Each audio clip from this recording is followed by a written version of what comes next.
This is a dark romantic high fantasy novel with a central mate bond plot. It includes mature themes, symbolic power dynamics, and fictional age gaps within a fully fictional world. While elements of darkness and tension appear, the heart of the story remains magical and romantic. Viewer discretion is advised. Moonlake by Moonlit Narrator. Chapter 1. Faded in the Chaos. I always got what I wanted. Everything except love. Not until she came. Viktor Morozov had long since given up hope. At 43, he had accepted that the Moon Fae had forsaken him.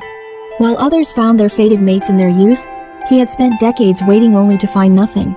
He had learned to live with the silence where the bond should have been, the absence of a presence meant to complete him. Eventually, he stopped searching. He wasn't a man prone to sentiment. If fate wouldn't grant him a Luna, he would make do without one. He had flings, brief, forgettable encounters that left him empty. He had tried to create a legacy without love, but even that had failed. He had been given everything: strength, dominance, power, but had been denied the one thing he could never take for himself: love. He told himself it no longer mattered, that he had grown past such foolish desires. Until her, the mission should have been simple: apprehend the rogue, secure the area, return home. His pack had been called Overseas Alpha. Simon Halle, an ally from the Kingdom of Asteria, had requested their aid in capturing a notorious rogue who had escaped execution. Viktor, his Beta, Ivan Petrov, Gamma, Andrei Vasiliev, Delta, Dmitry Sokolov, and a handful of elite warriors had traveled across the sea, expecting a routine hunt. It wasn't. The rogue was elusive, cunning, and dangerous. After a prolonged chase through the city's winding streets, they finally cornered him in the market district at sunset. The once crowded streets were mostly empty due to the holiday, with only a few stragglers closing up shop.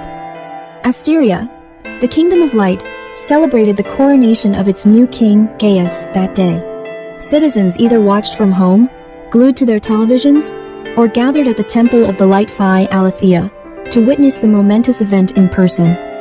Just the day before, the Asteria Mage Academy, renowned as the most prestigious institution of magical learning, governed by the esteemed High Mages Council, had held its grand graduation ceremony. That would allow them to complete their mission while avoiding casualties, Viktor thought. Viktor moved in for the final strike, and then it hit him. Sea salt and jasmine, a scent unfamiliar one he couldn't name. And yet his soul responded instantly, yearning for it. It struck him not as something new, but something remembered. Something lost and suddenly found, not recognition, remembrance. An anchor, a promise, a call. The scent was so potent, so intoxicating that the world tilted. His vision blurred, his mind went blank. A longing he had buried for decades reared its head, raw and desperate. A moment's distraction was all it took, an almost suffocating tide of sea salt and jasmine that clouded his mind, a scent so intoxicating it cut through his focus like a blade. Claws raked across his side, slicing through muscle. The rogue took advantage of his daze, striking again, harder. Pain flared white-hot, searing through him like fire. Viktor staggered, the scent sea salt and jasmine crashing into him in waves, pulling at him like a tug on his very soul, muddling his senses. He heard the distant shouting of his men, but his body refused to obey. His muscles, always trained to react, hesitated for the first time in decades. Instincts tangled between the need to fight and the primal certainty that someone was near. Alpha! Ivan's voice cut through the haze, sharp and commanding. He was already moving, a blur of controlled strength, intercepting the rogue before he could strike again. Ivan's warm amber eyes flickered toward Viktor for a brief moment, assessing, calculating for he lunged, knocking the rogue back with precision. Viktor, focus! Dmitry's voice sliced through the chaos, sharp and urgent, his usual calm edged with tension. The rogue was unlike any Volf Viktor had seen before, its fur a strange mottled shade of dark gray and black, shifting with the fading light of dusk, as though it were made of shadows themselves. The rogue broke free from Ivan and the other wolves. Noticing Viktor's distraction, he seized the opportunity and sent him hurtling several blocks away. Viktor struggled to shake off the haze, but the scent was overpowering. He barely registered crashing through a glass window before darkness swallowed him. He never would have fallen so easily, not if he had been thinking clearly. Hannah had just locked up when the world exploded. She had attended 2 graduations just yesterday, and a month prior, submitted her resignation as a part-time barista. Today was her final shift. The cafe doors shuddered as something massive crashed through the window, sending glass shards flying. She turned sharply, heart pounding, and saw him. Tall, pale-haired, bleeding. And then she smelled its cedarwood and pine, deep and grounding, wrapping around her like a memory she'd never lived. Her stomach twisted. She knew that scent. Her mother's warnings echoed in her mind. The Moon Fae had chosen her to be the mate of a werewolf long before she was old enough to understand what it meant. Now, she realized her mate was not just any werewolf. He was a powerful alpha, a man who had waited decades without knowing he was destined for someone like her. Faeborns were rare. She was only the fourth in existence, and the first female, the most powerful of her kind. And because of that, she had been claimed before she ever had a choice. Unacceptable. At a young age, she had been told the truth. She had been trained to reject the bond before it could take hold, before it could make her vulnerable to a man she did not choose. And yet, she didn't move. Her breath came faster, her pulse hammering. A strange heat curled beneath her skin, an instinctive pull that demanded she step forward.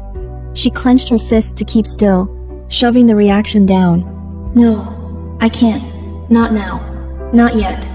Before she could react, another Wolf lunged through the shattered window, fangs bared. She didn't even flinch. Sleep. A single whispered word, laced with Faeborn power, sent the beast crumpling to the ground, locked in enchanted slumber. Then she noticed its fur, a mottled shade of dark gray and black, shifting like storm clouds in motion. There's darkness in him, she thought, cleansing fire. At her command, blue flames licked through the corrupted pelt. The dark hues burned away, revealing its true color beneath, light brown. The beast was forced to shift back to its human form. But she didn't wait for the change to finish. She had already turned back to the man at her feet, her stomach twisted. She knew that scent. A bitter pang of recognition mixed with something deeper, something raw and urgent. Her pulse quickened, her body reacting before her mind could catch up. It was him. It shouldn't feel this way. It shouldn't feel so raw, so real. But the memory of it, the comfort in the scent lingered, too real to ignore. He stirred, silver blue eyes hazy with pain. His lips parted, and in a hoarse whisper he breathed. Mate. No. Her heart stuttered, the word hitting her like a sudden wave, dragging her under. It filled her with a strange warmth, a magnetism she couldn't deny, and a suffocating dread. She had seen that look before, the unquenchable spark in his eyes, and something inside her wanted to believe. But not now. Not yet. This wasn't supposed to happen. She had spent her whole life preparing for this moment, trained to reject him before he could claim her. But as she stood there, watching him bleed, his scent curling around her like fate itself, something inside her hesitated. Her hands hovered over his wounds, a coldness spreading through her chest. This wasn't supposed to happen. This isn't what I wanted. Without hesitation, she knelt beside him. His wounds were deep, his skin torn where claws had raked through flesh, but what caught her eye was the fur, snowy white. Even in his human form, traces of it lingered, strands of his platinum blonde hair stained red with blood, the eerie contrast both unsettling and mesmerizing. She hesitated for only a second before flicking her fingers, channeling her Faeborn magic into him. Soft, golden light pulsed from her fingertips, weaving over the gashes on his side. The torn muscle knitted together, the wounds closing as if they had never been there. The scent of pine and cedarwood surrounded her, rich and undeniable. She could have left him to suffer. She should have. The coolness in her chest spread to the pit of her stomach, but her hands moved with a purpose. Healing him felt like surrendering to a fate she wasn't ready to face. But something inside her, a flicker of hope or perhaps a hint of peace, urged her to act. It was just one moment where the bond could be ignored for now. Kneeling beside her unconscious mate, she gazed at him for a moment. Tall, powerfully built, with chiseled muscles, he was handsome, almost like a prince. Maybe only her historical crush, Prince Solon from the medieval times, could rival this beauty. He looked like a storybook Prince Charming in the flesh. He appeared to be around 30, but knowing werewolves lived up to 3 centuries, and that their aging slowed at 25, she knew he was likely much older. Still, her eyes lingered on his face, an ideal balance of strength and grace.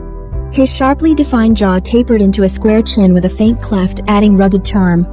High cheekbones caught the light, lending sculpted elegance softened by gentle hollows beneath them. His nose was straight and aristocratic, perfectly balanced between broad and narrow. But it was his eyes that haunted her memory, glacial gray blue, cool and unreadable, framed by thick lashes and dark brows. Even at rest, his features held a quiet authority.